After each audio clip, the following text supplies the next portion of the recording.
When I've had such things that I wanted that looked impossible, but I could just feel in my gut that it was a no-brainer, and they would happen. I mean, it would defy all odds. All right, so say that better, because that was a contradictory statement.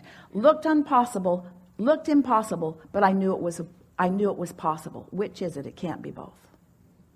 Say it better. I knew that it was entirely possible that I could achieve that. So what made you say the first part? Same thing that made our friend earlier want to tell us everything that she felt before. In other words, does it feel possible or impossible? Which is it? It's not both. So, and you get to choose which it is and line up with the one you choose. That's really what we're wanting to say to you. So say all of that again, and be prepared for us to climb your tree again. Okay. I would look at a situation that was very significant, a very significant level of achievement, and I would want to achieve that goal, and I would just feel that I could do it, and then I did. We like the way you said that.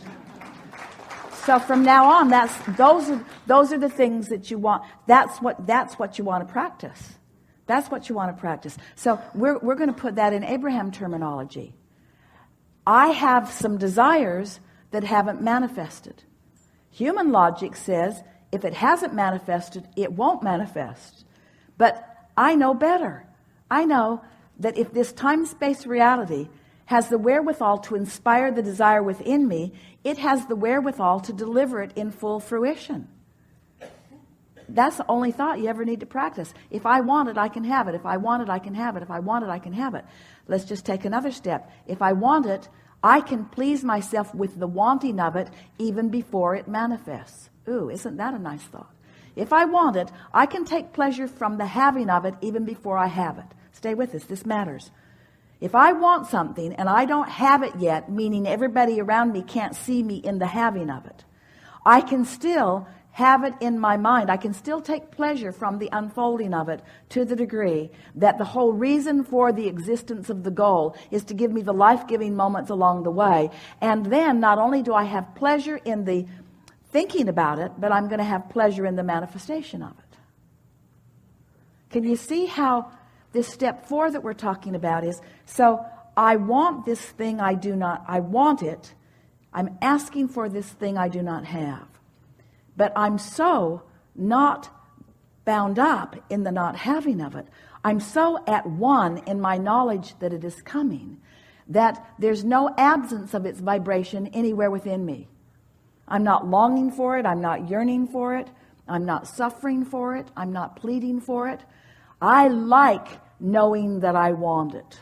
I like knowing that I want it, because I know that when I want it, it is coming.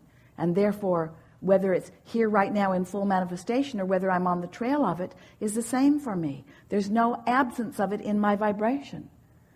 Now I'm living happily ever after, and lots of good stuff's manifesting in my experience.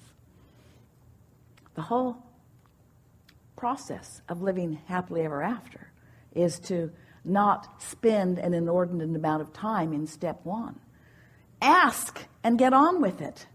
You let your parents train you in an inappropriate way. They made you suffer too much before they gave up the goods. Life is supposed to be good for you, and it's supposed to be good for you now and always. Nowhere was there anything that you signed that said, I will suffer for a specific amount of time before goodness is released to me. Not one of you signed that contract. And yet you seem to have adopted it a little bit somewhere along your way. Did you get that? Really good. Did you get that? Yes. Enough?